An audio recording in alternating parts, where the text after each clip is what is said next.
사람이 바뀌었다는 거예요. 사람. 환경이 바뀐 것이 아니고. 유명한 이야기 있습니다. 물 반잔 이야기. 다 기억하시죠?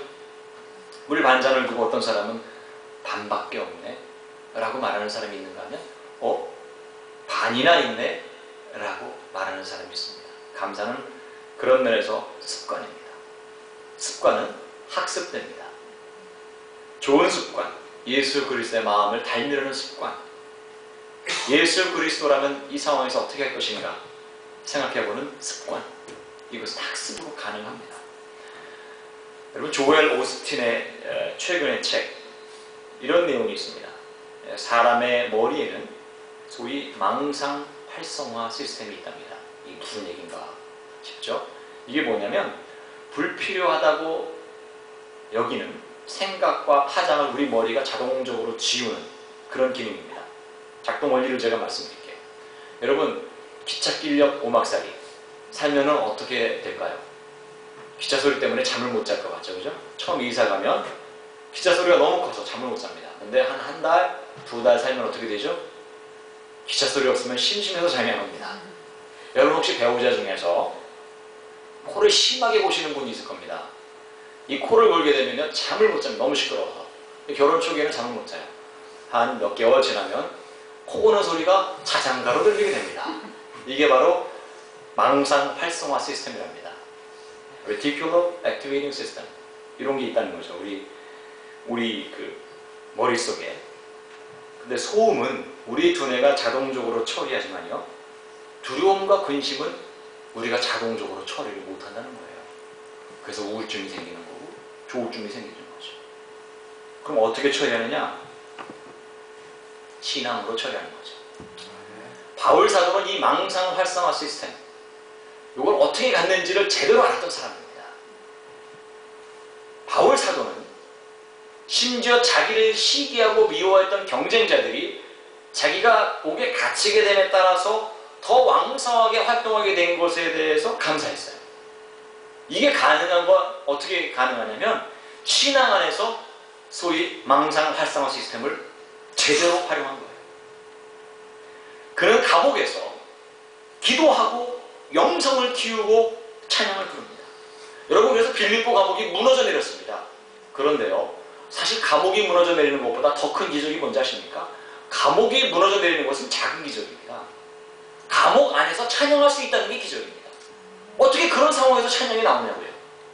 감옥이 더 이상 음산하고 불행한 장소가 아닌 거예요. 그의 감옥에서의 시간이 그의 영혼을 맑게 해주는 수도원의 역할을 해줬습니다.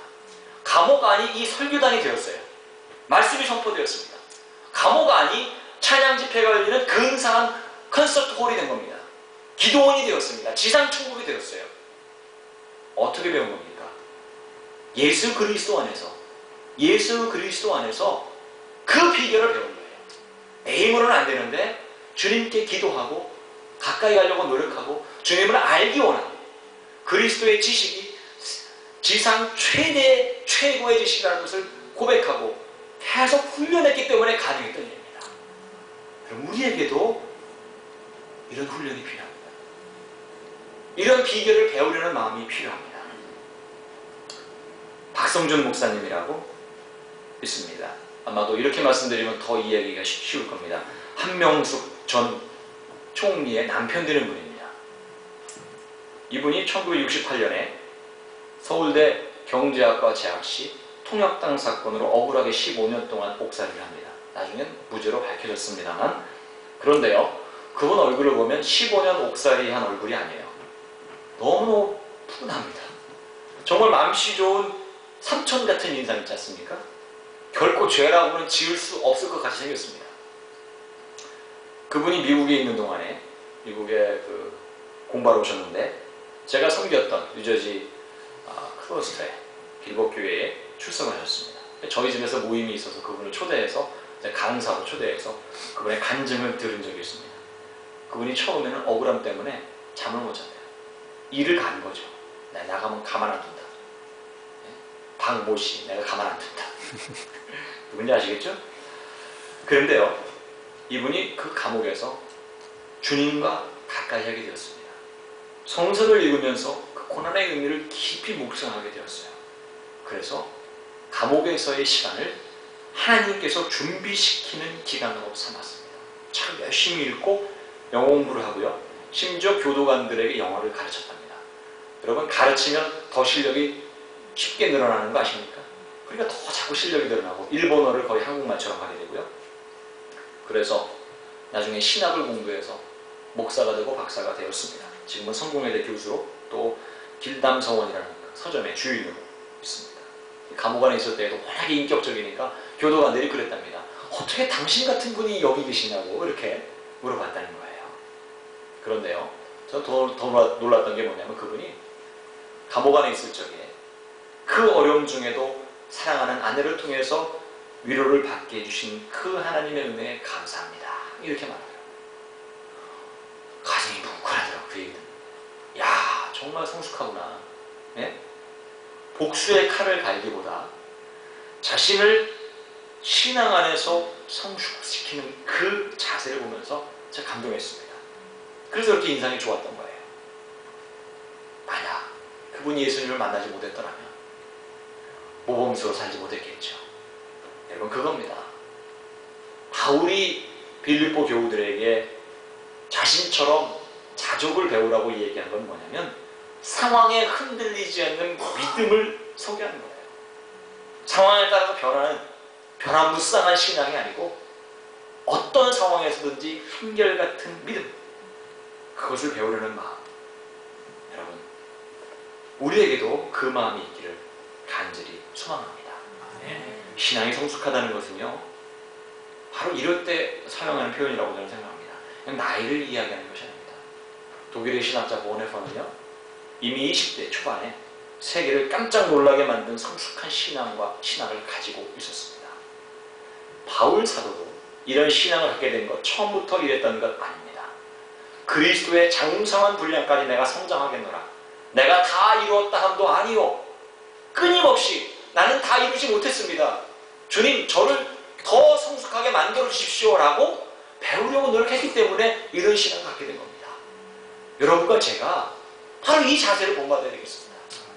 이 정도면 충분해. 아이, 뭐 기독교인 이 정도면 됐지 뭐. 이렇게 생각하지 마십시오. 만족하지 마시고 한결같은 신앙을 갖기 위해서 배움의 노력을 견지하는 저와 여러분이 되기를 간절히 소망합니다. 또 하나 중요하게 살펴볼 내용이 있습니다. 그 유명한 바로 빌립보서 4장 13절입니다. 그죠? 4장 13절 한번 읽어볼까요?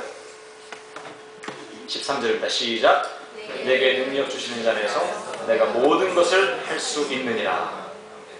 자, 이 구절 흔히 그리스도인들이 모든 일에 다 성공한다, 뭐든지 잘 된다는 식으로 인용됩니다. 마가복음 9장 23절이 비슷한 내용이죠. 할 수 있거든요. 무슨 말이냐? 믿는 자에게는 능치 못할 일이 없느니라. 이 구절 기억하십니까? 근데 무엇이든 다 할 수 있다는 것은 여러분 반쪽짜리 해석입니다. 바울이 모든 일을 다 할 수 있다고 한 것은 여기서 앞 구절을 인용하는 거예요. 여기서 모든 일이라는 건 뭐냐면 앞 구절이 말하는 모든 상황이라고 해석해야 됩니다. 앞 구절이 뭐라고 되어 있느냐? 비천과 풍부, 배부름과 배고픔, 풍부와 궁핍, 좋은 상황, 나쁜 상황 모두 다 이런 상황에서 내가 한결같은 일관된 신앙을 가질 수 있다. 이 얘기를 한 거예요. 그러니까 뭐든지 다 잘 된다. 교회만 나오면 뭐 아프지도 않고 떼돈 벌고 이게 아니에요.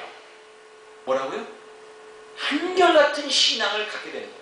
그 능력을 갖게 된다는 그런 약속입니다.